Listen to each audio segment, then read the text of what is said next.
நீங்கள் மழைநீர் சேகரிப்பு தொட்டி கட்டுறதுனால உங்கள் தலையில் இருக்கிற முடி கொட்டுறதை நிறுத்த முடியும் தெரியுமா? என்னப்பா ஆட்டோ கண்ணாடி திருப்புனா ஆட்டோ ஓடுன்ற கதையா அப்படிங்கிற மாதிரி இருக்குன்றீங்களா?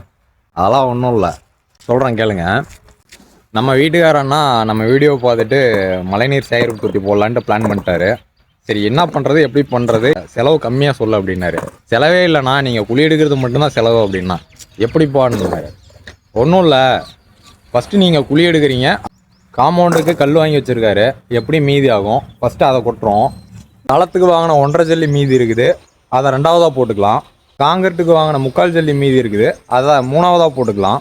அதுக்கப்புறம் மணல் ஜலிச்ச கப்பி இருக்குது, அதை 4வதாக போட்டுக்கலாம். இந்த மணல் ஜலிச்ச கப்பியை நம்ம யூஸ் பண்ணும் போது அந்த இடம் வந்து பார்த்திங்கன்னா பார்க்குறதுக்கு கொஞ்சம் அழகாக இருக்கும். இடம் சின்னதாக இருந்தாலும் பரவாயில்ல, அந்த இடத்துல உங்களுக்கு கார்டன் ஏரியா மாதிரி உங்களுக்கு கிடைக்கும் அந்த மணல் கப்பி யூஸ் பண்ணிங்கன்னா. உங்ககிட்ட கப்பி இல்லைன்னா ஒன்றும் பிரச்சனை கிடையாது. உங்ககிட்ட சிப்ஸ் ஜல்லி இருக்கும், அந்த சிப்ஸ் ஜல்லியை வச்சு 4வதாக ஃபில் பண்ணிக்கோங்க.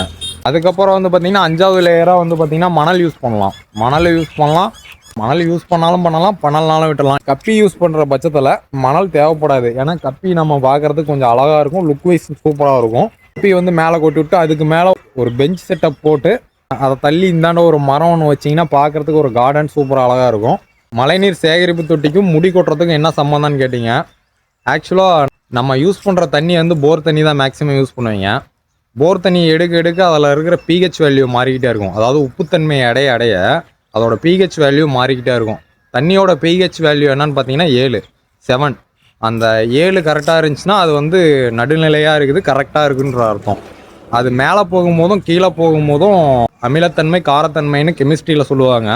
அது அடையும் போது உங்களுக்கு வந்து பார்த்தீங்கன்னா அதை வச்சு நீங்கள் குளிக்கும் போது முடி கொட்டுற ப்ராப்ளம் வந்து டிஃபால்ட்டாகவே வந்துடும். ஒரே ஒரு விஷயம் தான் பண்ண போகிறீங்க. மழைநீர் சேகரிக்கப்படுது, சின்னதாக இருந்தாலும் சரி பெருசாக இருந்தாலும் சரி, ஒரு அழகான கார்டன் கிடைக்குது. அப்புறம் உங்கள் தலையில் இருக்கிற முடி பாதுகாக்கப்படுது. அடுத்த தலைமுறைக்கு வந்து பார்த்திங்கன்னா இந்த பூமியோட நீர் வளத்தையும் பாதுகாத்து நம்ம கொண்டு போகிறோம். முக்கியமான ஒரு விஷயம் என்னென்னா, மழைநீர் சேகரிப்பு தொட்டியிலேருந்து ஒரு அவுட்லெட் ஒன்று விட்டுருங்க. மேலேருந்து ஒரு 2 அடியில் அவுட்லெட் ஒன்று விட்டுருக்காங்க. ஆனால் மறக்காமல் லைக் பண்ணிடுங்க, ஏன்னா இந்த வீடியோ வந்து நிறையா பேருக்கு போய் சேரணும். தேங்க்யூ.